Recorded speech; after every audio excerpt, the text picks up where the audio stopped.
Well, Jordan, by my count, we have now had 5 days this month, including a couple back early in the month, like April 3rd and 4th, where we have had temperatures overnight that have gotten down into the 20s.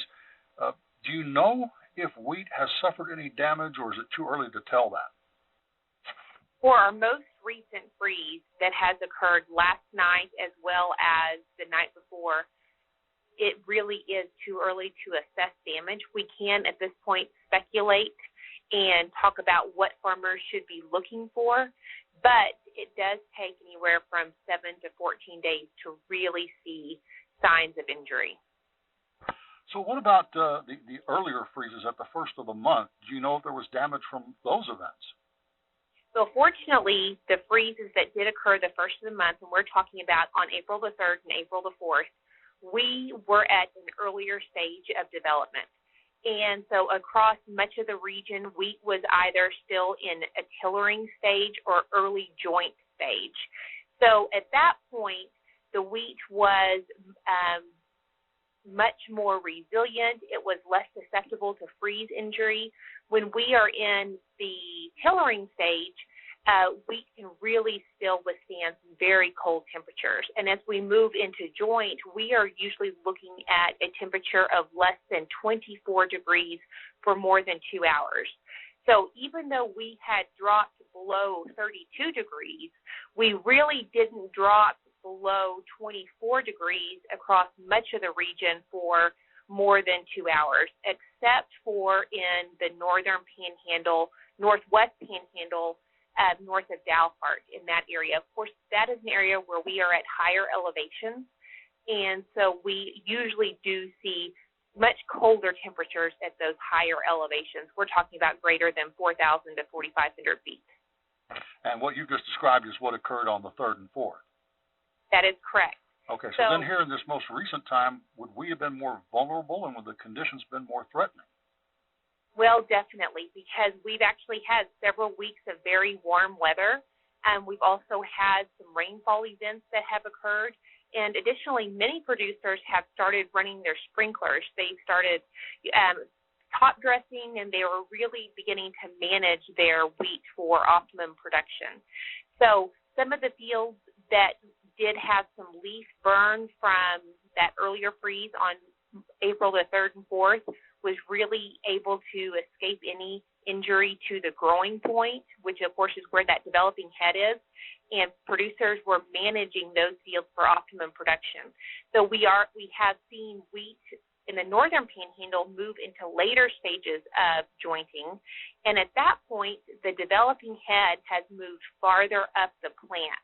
And so as to be expected, the higher that head is, then the more susceptible it is going to be to changes in temperature. As we move south of Amarillo, we actually have fields where the wheat was actually already in what we call a flag stage or even a boot stage. And the stage of boot is actually when the head is encapsulated in the flag leaf and it's just about to emerge. And so at that point, the head is very susceptible to these freezing temperatures. And if we have temperatures below 28 degrees for more than 2 hours, we really start to see injury. The head can actually become hung up in that leaf and it will not emerge properly. We also see injury to the anthers. And going back to our high school biology classes, that anther is the part on the flower where the pollen actually develops. So if we do not have the physiological part of the plant where the pollen's developing, then we will not have pollination, we will not have kernel set, and there's the risk for significant grain yield losses. So it sounds like maybe throughout the region, but especially south of Amarillo in the Texas Panhandle, there is reason to be concerned, although we don't have a definite determination that damage occurred. That's right. So I did look at the weather stations where we have a place where our off-station field sites are, and we did see actually beginning the morning of April the 13th, we saw that we did drop below freezing, even at our bushland site, below that 28-degree mark for about 2 hours there. Now, fortunately, we were not in boot. We were still in the jointing stage, so we were safe. But when we look at actually Hereford, down into the southwestern areas of Freona, Muleshoe, Dimmitt, down in those areas, there is the potential that there could be some significant injury down there. And, of course, while we talk about injury to the head, there is also the risk of injury to the stalk. And if we have splitting of the stalk and freeze injury to the stalk, then the plant is more apt to break and or fall over where that injury occurs. And so we'll start to see fields that lodge and fall down. So many producers have already been discussing the potential of going in and haying or ensiling these fields because they are very concerned about the injury to those plant stems. So in other words, having to opt for something other than harvesting for grain. Exactly. And, of course, while we talk about, really assessing this injury within 7 to 14 days, producers are already trying to figure out what we should do or what they should do. And so they're looking for very early signs. And some of the earliest things they can look for, of course, is just very immediate changes in the discoloration in plants. Also odor.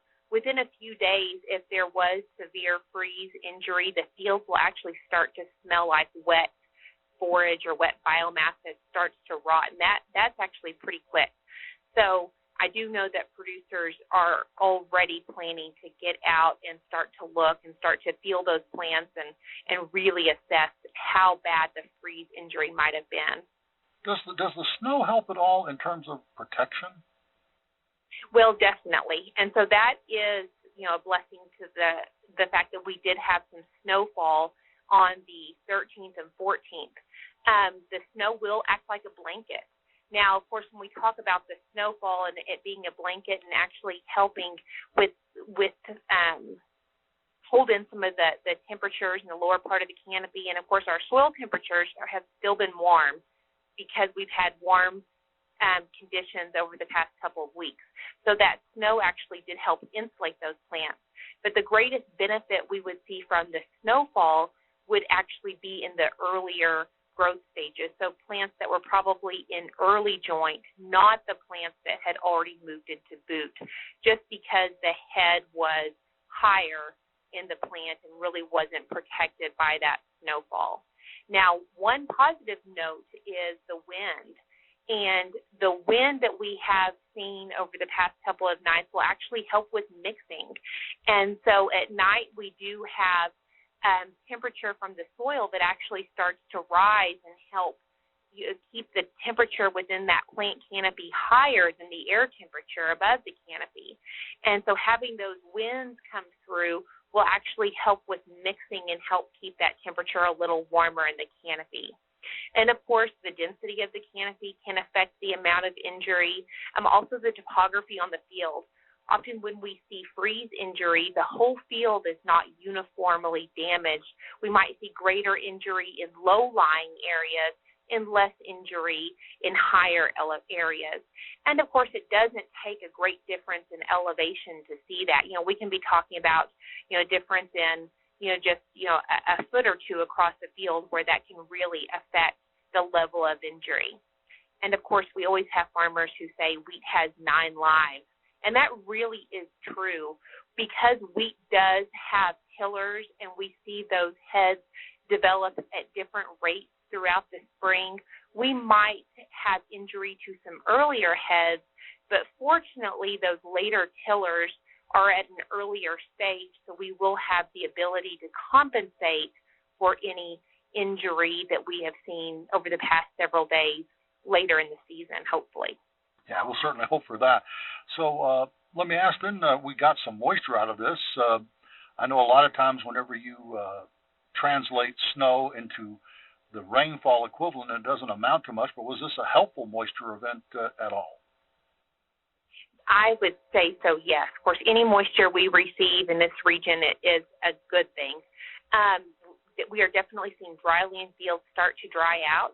And as wheat moves into those later jointing stages and into boot, we really see the water use increase very significantly. And so those dryland fields have started to dry out.